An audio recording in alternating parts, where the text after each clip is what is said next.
Primeramente, first and foremost, we got the camarada right here. The camarada in training, because he is no longer in living that life of negativity. He has seen the light. Now he is living in positivity. Nevertheless, he does have a story for you guys to hear. The camarada I'm about to introduce, I'm gonna let him introduce himself. Yeah, buenos días. So my name is Bertin, with my birth. So come from the city of Oxnard, South Oxnard to be exact. Raised right there, I would say, since the age of 7. Have same street, same calles, just different houses. Let me see what else I got for you right now.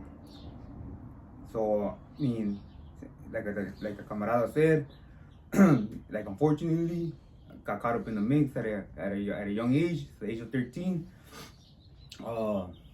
It was man, it was like a roller coaster. It's a roller coaster.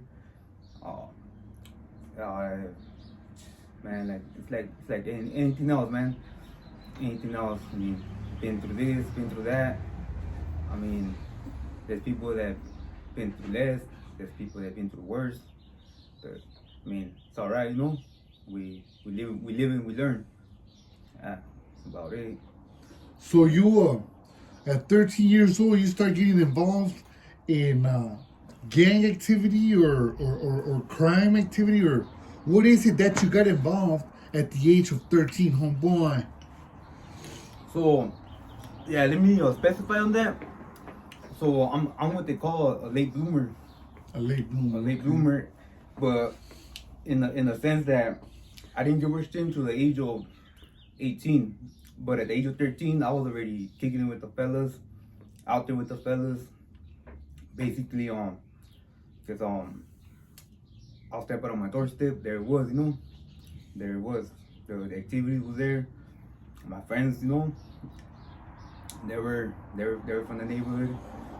Reason why I never got jumped in, as you would say, my carnal, you know, he was the one that was putting it down, you know. So he said, "Charlie, you know, my little brother." You got a brother from your hood? Oh yeah, my older brother. Yeah. What's his name? I'm not gonna say he's a placazo, but it's Junior. You know? Junior? Yeah. I would say he's placazo, but I didn't get. So we will identify this gang as Junior. Yeah. That's the older brother that had a lot of influence on the homeboy right here. Mm-hmm. Hey, but before we get into all that, boy, what's your name? My name? Yeah. Bertin. Bertin. That's a. Yeah. Where does it originate from, dog? That caught my eye right there. Yeah, like, it's Bertin, boy. Yeah, it's a weird. Yeah, I get that a lot. It's from this Mexican guitarist. I guess my dad used to listen to. That's what's up, homeboy. They're from Guerrero. Does it tell you're from Guerrero too? Nah, my parents come from Oaxaca. From Oaxaca, okay, yeah. Yeah. That's a predominant state of Mexico that invaded. Well, I'm not gonna say invaded, but the vast majority of the population in the city of Oxnard that comes from Mexico does come from Oaxaca, the state of Oaxaca. And you know what I mean? They're to this day they're very where my parents are from, they're still old school, you know. They're still haven't assimilated yet to the cultures that everyone has. So I mean, I don't know whether right now we speak, I don't know how it is, but back in 2010 when I would go, we would pass through certain cities of Mexico, you know. But once we would hit the hometown, man, it was like old school, man. Like you would take a playazo, you know, like outside, like in a ditch, you know, cold water. You would heat up your water, you know, everything. There was no hot water running, you know, like in the lights you would light up your candle. Yeah, so it's very old school, man. That's what's up, eh? Yeah. So at the age of 13, you find yourself in the guys running around, but you don't really have nowhere to turn to, right? Yeah. So are you hitting the system, or are you just a little travieso on the streets without getting caught, or without taking it further to the next level, crossing that linea? So my situation was a little bit about me. I always listen to older people, man. That's one thing about me. So, like, answering your question, like, no, at that age, I wasn't really getting into trouble. One, because my carnal always pushed me away. Like, if I would try to go and kick it, like, hey, come on, get out of here, you know? Like, you know, go home.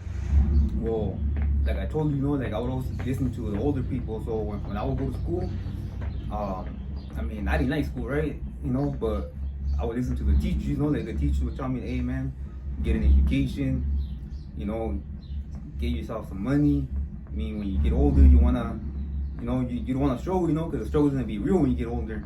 So I used to soak up game from the teachers, you know, but once I'll get out of Escalating and go home, it was back to reality, you know, the guys were there, and same thing, the older homies were there, and I would listen to the older homies, you know, the OGs, you know, so the older homies would tell me, hey, you know, the homie, you don't want to live this life, you know, like keep pushing forward, you know, they'll be right there, you know, I'm not gonna say no names, but they'll be right there getting all, you know. Is there any older homeboy from your barrio that you can mention due to the fact that it was a positive role model, or did gave you some type of clecha in a positive way, to where you could actually mention and be like, you know what, that homeboy right there gave me a lot of positive clecha that made me think twice about going to the wrong route, or something good, dog.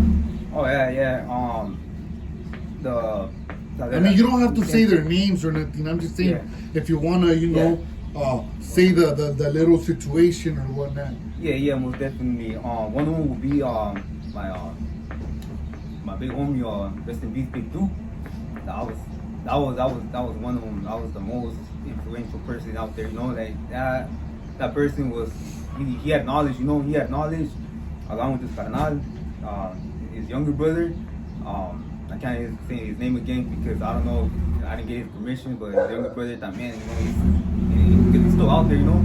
So his younger brother, that man, it's Duke's younger brother, but he's an older homie, you know. He's an older homie, and they would give me advice that, damn, you know, that I would sit back and listen, you know, like, hey, okay, you know, classes in session, you know, like I would like just close my hands, and just listen, you know, soak up game, and I mean, just seeing what it's like, the advice. Yeah, but can you give us an example of what the good advice in a positive manner was, or how did it affect your thinking, your way of thinking, or helped you survive in a positive manner? So I got, you know, a bunch of examples. One of them was them, you know, like unfortunately they, like, you know, they fell victim to their drug use, so they were out there struggling. But and one advice they gave me, like, hey, you know, if you're gonna use a drug, make sure before you even touch that drug, you have a strong mentality, because, you know, make sure you use the drugs. Don't let the drug use you, you know, because he would tell me, you know, this is before I experienced it. He would tell me, like, they would tell me, cause there's a lot of righteous camaradas that they were righteous as, you know, to the fullest, but the minute they let the drug use them, it's over for their career. And yeah, eventually I saw, you know, like, I saw like homies that were solid, you know, like, and not a lot, you know, but like, and that's not just my bottle, you know, like different, you know, from different bottles that I looked up to. And man, you know, the minute, like, eventually, like, as the years went by, they man, I would see them all strung out, and I would hear things. Next thing you know, like, I would hear a rumor, like, that's tú con este vato, you know, like, man, like, serio? And that's the reality of that's the reality of the little subculture in which we live in. So fast forward from 13 to 18, homeboy. 13 to 18, now you're 18. Now you are looking towards, hey, should I go to college? Hey, should I join the barrio? Hey, what should I do? I'm 18, I gotta pay rent. Like, it sucks being an adult. I don't know if you had kids at the time. Like, so you're 18 now, and what made you, instead of walking down the right path, what made you choose the wrong path? Because at 18, though, you could already just make your life, homeboy. Yeah. So basically, it's two main reasons why I decided to take the route. One of them was, like, I actually did go to college, you know. I guess you could say I had to give, you know, because I was so dedicated to the books. I got admitted to college, but I was one of those where, like, I didn't know what to do with my life, you know. Like, I was 18, you know, like, How old are you right now, just for the audience? I'm 27. 27, yeah. So that's 9 No, years 28, ago. 28, sorry, I'm lying. I just turned 28 on February. Yeah, I just turned 28. Yeah, so, yeah, 10 years ago, you would say I was... 10 years ago. Yeah, 10 years, I was sitting in the classroom in college. I had no experience, no background, no one in my family's gone to college. None of my friends, gone to college. That's a good thing right there. That's a good thing, homeboy. From the guys to college. Yeah, so, but unfortunately, like, I didn't know what to do, but at the same time, I was coming home, my homies were getting shot at, one of my homies got stabbed, so, like, I remember one night I was saying, man, I don't know what to do in school, I don't know what to get my degree on, you know what, but I do know what I want to do. I don't want to sit here and watch my homies die, childless, so, then that's after that day, I mean, it was all bad, like, I started, like, slowly skipping class from college, because college is college, it's not high school, no one's behind, you're behind, like, no one's gonna tell you, hey, come to school, because you're already an adult, so, next thing you know, I'm dropping out of college, kicking it with the fellas, my brother's busted, he can't do much, next thing you know, at that time, I was already, like, come on, from the age of 13, like, basically everybody knew me, like, from generation to generation, so, when it was time for me to, like, hey, you know what, like, I'm gonna represent, just everybody embraced me, like, hey, man, you've been one of us since day one, so, hey, the door's open, like, yeah, man, like, so it was... So now you're struggling in between freshly getting jumped into a barrio and being admitted to college, going to college and dropping out from college. How do you feel at that time, homeboy? So, at that time, I felt like I'm going all out, because we're a small gang, like, if anything, we're like the smallest gang in Oxnard, and we're catching the blues from left and right, from like, dang, like, so we're over here, like, so I'm over here, like, man, right, like, you might be a little bigger than the ones right there on Hill Street, dog. To be honest with you, dog, okay, yeah, I mean, if those are considered gangs too, I don't know, bro, Yeah, they're old school también. I mean, but yeah, okay, then we're one of the smallest, because we're not big, that's for sure. We're not big. So I was like, so at that age, like I said, my homies were going through it, they were catching the blues. So I'm over here, like, man, you know what? That's right, let's roll. And keep in mind, like, I was working, so, I wasn't rich, but I had feria, I had money in my pocket, I had gas money. So I was like, hey, Sunday pops out, let's roll, jump in, vamos, bam. So, and that caused a lot of, like the domino effect, bing. So, I mean, consequence after consequence. So, then it got to a point where people started disrespecting my mom's house. I got shot at my mom's house. And that just added more fuel to the fire, like, after that, it was a wrap, So you got shot? Yeah, I didn't get hit, but I got shot. I remember. Shot at? Yeah, shot at right there. Shot at right there in my driveway, right there at my mom's house. And I mean, like, it was like, if it wasn't for my boy that was next to me, and they probably would have hit me because, I mean, I was slacking. My boy, I was slacking. I was on my phone. My boy's like, hey, man, who's that? Next thing you know, like, like a firework. And I just, like, I just leaned back and I just, like, I mean, I don't know. You guys ever been, shot at? What I'm talking about. You just, man, even like, what? You gotta explain it for, because let's say a few people have done, like, those are mostly the people that are not gonna watch this, but the vast majority of people, they haven't experienced stuff like that. That's why they're watching it, bro. Yeah, okay. You see what I'm saying? But hey, it's all good. You don't have to go into detail. We ain't trying to get nobody busted or nothing like that. Simon, so, man, like, that thing was so close. Like, I don't know if it was the wind or what was it, but I remember I just, like, seen that, like, I felt, well, I didn't see it, obviously, but I felt it, like, the wind, like, and I, like, that itself made my head tilt backwards, when I tilt my head backwards, like, I almost caught my balance again, and I was like, okay, we're good, but then, that individual started unloading, he started unloading, so that brought me, like, again, like, lost my balance again, I fell to the ground, and afterwards, like, I kind of did my, my theory, my math, because I always been a math person, man, so, man, they hit my mom's window, my little brother was he was right there at the moment, and I was thinking, man, what is my homeboy, like, that bully, like, well, because he probably loaded a good solid 8, so, I mean, one of them was down to hit me, and it was a dumb good shot. 7? A good 7, you know. Good 7, that's a little 9 right there, boom. Yeah.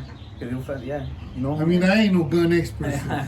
Yeah, but I mean, like one of them was down to hit me, and it was headshots, you know, cause they fell right to my ear. So you experienced a gangbang, you experienced college. Well, what point did you get back to college? Did you graduate college? Yeah. So fast forward, I mean, it was like the gang life, you know. It's like, excuse me, it's like anything else, you know. I got close to people, you know, like to my homie from Malado, you know. Rest in peace to my homie Veneno, my homie Soldier, my homie Duke. I mean, unfortunately, that was our greatest demise. We lost them, you know, all 3 of them in one day. So, see, the greatest trip was right. I think honestly a month before they passed away. I had a conversation with the homie Veneno and my other homie, my other close homie. Who I'm not gonna say his name because he's, you know, he's still out there. He's one of my closest homies, my closest boy, and I spoke to him, you know, because I'm not gonna get sidetracked, but I picked up a health condition, you know, a health condition that was serious. Where the doctors told me, hey, you know, you need to get treatment or you're not gonna survive. You know. When did you find out? Before or after they passed away? Before, so it was like in 2017. You already knew? Yeah, in 2017, late 2017, I found out because I just suddenly started feeling ill, you know. So I went to the ER. They did studies, like, you know, like, so they told me. That's when they told me. I kept it to myself for, you know, for a good while, and eventually I told the homies, you know, like not everybody, just them too, and I told them straight up, like, you know, I probably won't even make it to the end of the year, so, you know, I'm going all out, you know, like, cause I ain't gonna die in the hospital or in a that was the mentality at the time. Yeah, so that was my mentality. So I was like, man, you know, like, so you know, if you wanna rock with me, like, let's go, you know, like. And I remember my homie Veneno, he's like, hey, you know, like, hey, homie, you know, like, just kick back, you know, just kick back, you know, God has a plan for you, you know, just kick back, go back to school, dog, you know, go back to school, what are you doing, you know, like, you know, you're already done too much, you know, just kick it, you know. So yeah, that was his word, you know, that was, you know, he was a smart man, you know, smart individual, respectful, humble, most humble. Who's that? Homie Alejandro Veneno. Oh, yeah. You know what? Yeah, matter of fact, con todo respeto, I took a picture once with him a few hours before he passed away, bro. Yeah. I don't know if you've seen it, eh? Yeah, I think I've But seen the it. one that took it was R.I.P. Duke. Yeah. It is a trip, eh? Because they both passed away a few hours later, huh? Yeah. Rest in peace, you know, R.I.P.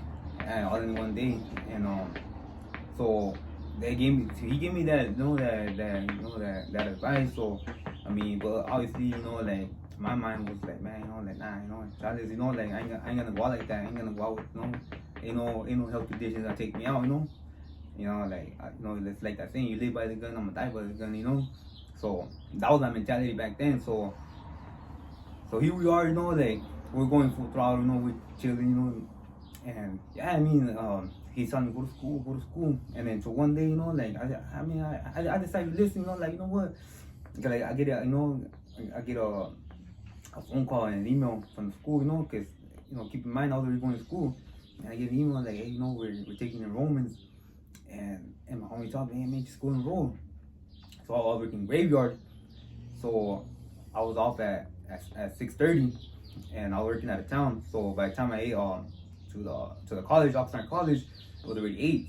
You know, it was 7. So I was waiting right there for it to hit 8, so I can go to the office. So I'm chilling right there waiting, and I get a phone call, and Dad hit me with the news that my homie passed away.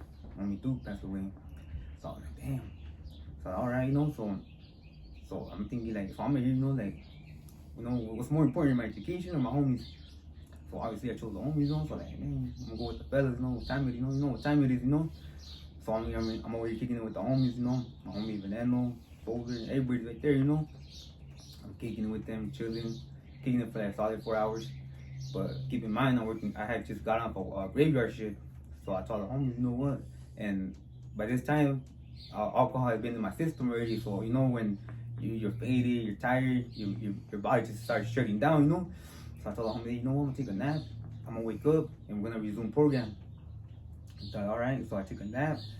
By the time I wake up, it's already like what, like I want to say like 5 in the evening.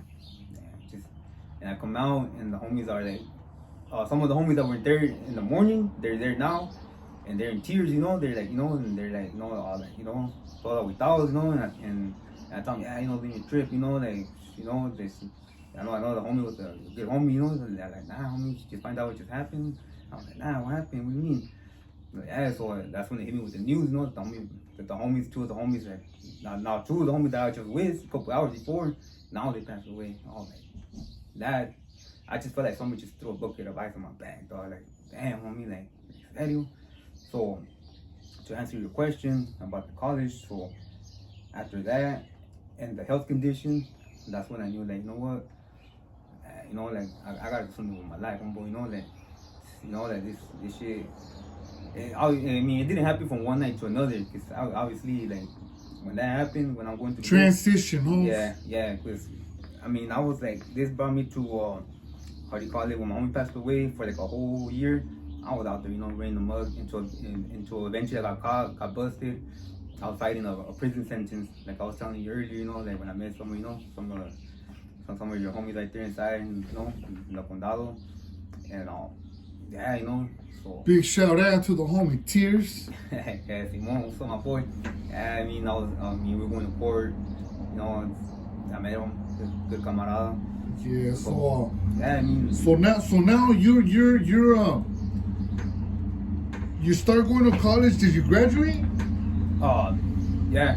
I mean, it took me a while, but I mean, it was hard. But yeah, I did end up graduating. Ended up graduating with what you call it, associates in auto body. I mean, it's not much, but you know, I mean, for an essay, it's something, you know. I mean, so every accomplishment is an accomplishment, homeboy, and you gotta, you know, be proud of yourself first and foremost. And then afterwards, people will be proud of you, dog. But you gotta be proud of yourself for getting yourself out of that situation at hand, which is gonna get you killed, locked up. And I'm not here to preach, Holmes. I'm just here to speak reality and take things for what they are, you know. So the condition, homeboy. That way we can close this up. It's already been half an hour. Oh, so we want to talk about this condition. Educate the viewers, Holmes. Okay, so yeah, so in 2017, man, like I told you, it's what literally happened from one night to the other. It felt like a vicious hangover, man. You know, I went to the ER and they told me they told me like, you know, like how you been, you know, like injured or what happened. Well, my symptoms were like a cruda, you know, like coming down, like achos, you know, but I think lasted like 3 days. Cause like the first day I was like, it's normal, it'll pass, drink it off. Second day, hell no, this ain't going away. The third day, like, same thing, it wasn't going away. So I went to the emergency. Long story short, they told me, hey man, like your blood working back, you know, like, it's not looking too good, man. All that, you know, and I'm thinking the worst, like, man, I'm thinking easy type of situation. What the heck, what is that? Nah, it's nothing like that, you know. And like, well, all right, you know, then what is it, you know, what I know, like, you know, like, nah, you know, like, unfortunately, you know, like, something with your bone marrow, you know, and I don't know what that, man, you know, like, you know, and bone marrow, like, what is that? Well, basically, they said, my bone marrow wasn't producing enough blood cells, especially the red ones, hemoglobin. That's what was making me feel fatigue, headache, and they told me, man, you know, you need to, you need to go get treatment. Well, all right then, so what are you doing? They're like, nah, you know, we don't offer that treatment here. And that's when it hit me, you know, like, what the hell? Like, am I gonna die? What the hell? So like, and they're like, well, not yet, you know, not even get treated. So yeah, I mean, I didn't listen, you know, like, I didn't listen, because they gave me some medication, I feel better. This is in 2017, like keep in mind. So I'm out there still running the mug. So back to the story, when I got busted in county, fighting that prison sentence, I got into a situation, into a physical altercation with no certain individual. So, I mean, pretty sure you know the process, you know, the nurse checked me out, and then they checked my level, you know, they told me, hey, you know, you're looking bad, you know, like, what do you mean I'm looking bad? Like, man, you know, you need to get checked out, we're gonna do more tests on you. So I'm like, man, you know, like, I'm gonna talk about, I feel good, you know, but nah, you know, so when they're happening, like, I didn't want to bail out. My bail was $100, but I didn't want to bail out. So they bailed me out. $100? $100. My bill was. How am I gonna get $100 to get out? Where can I get $100 to bail out? Reason why I didn't want to bail out was because I was already there. You know, like I mean, like one thing I hated was going through booking. You know, dealing with like everybody. You know, right there. You know, smiling. Like everybody that smiles in that booking. You know, the booking cell. You know. Yeah. So I mean, I was already chilling. You know, I was upstairs already. You know, had my commissary. So my girls are like, "Hey, we're gonna bail you out." Like, nah, you know, I'm already chilling. I got my commissary. If anything, just use that money, put it in my books. You know, so I'm already gonna, I'm already thinking I'm gonna do time. You know.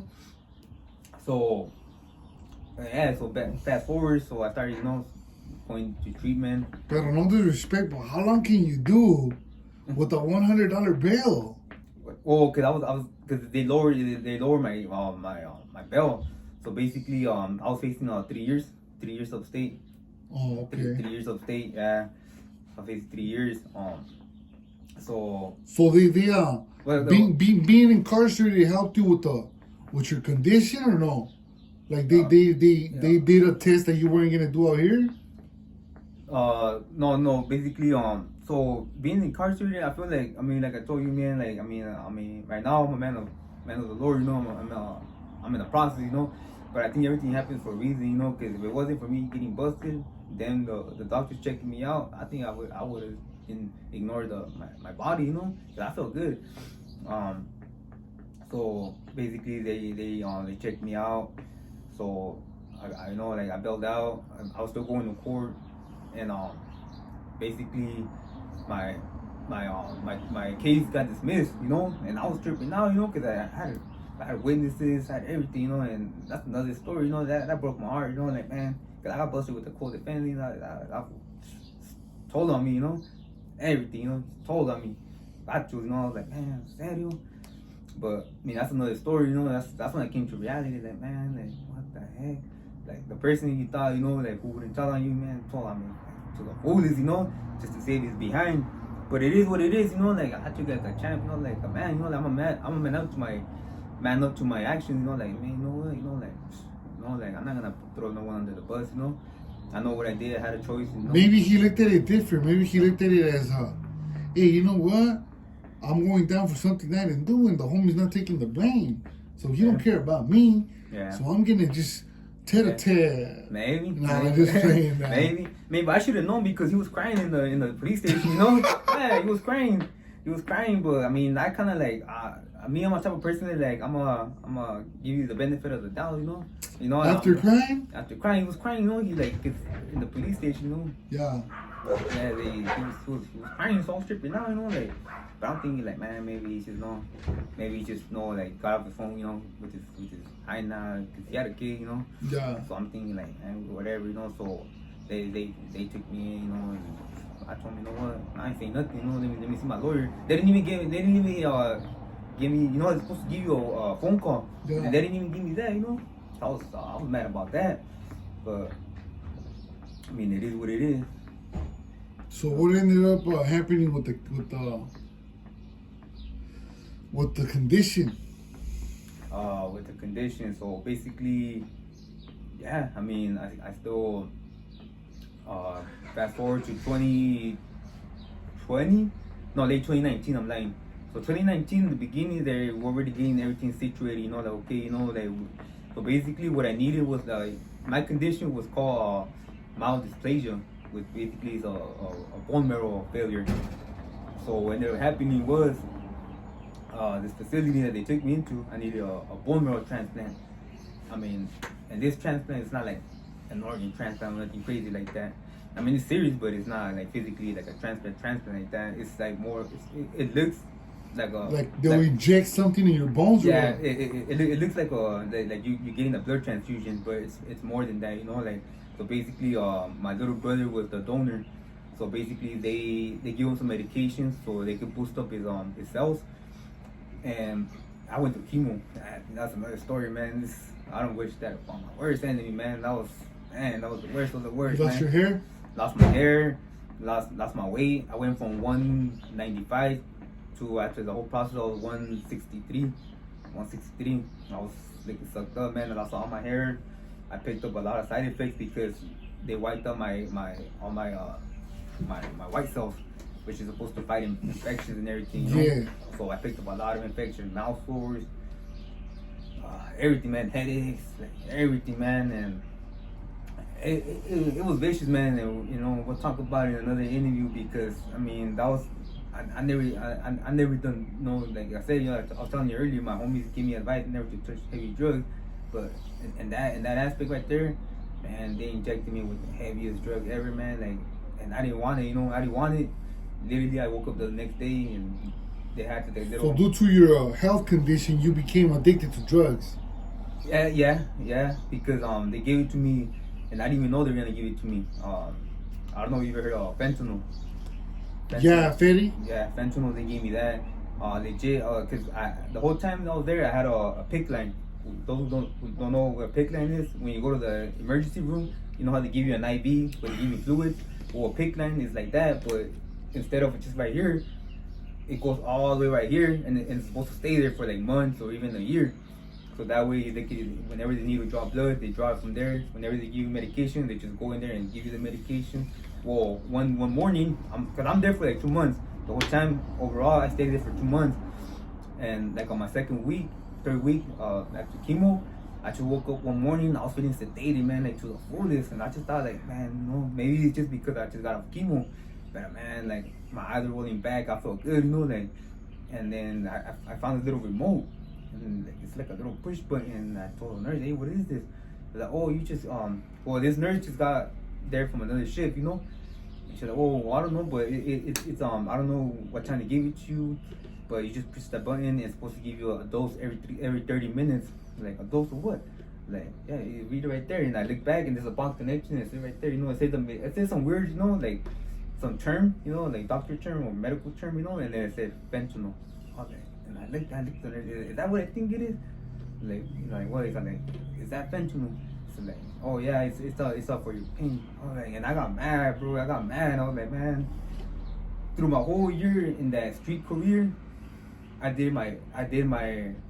How do you say it? I stayed strong, not to touch that drug, and here I am waking up, bam. That's inside my vein, dog. So actually, vicious, you know. That I was pissed.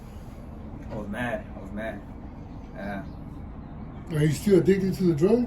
Nah, I mean, it was a ride, you know. I was addicted for like a whole year almost. Yeah, I was all addicted, but I mean, that's why through church, Bible study, services, everything, it helped me. It helped me pull through, you know.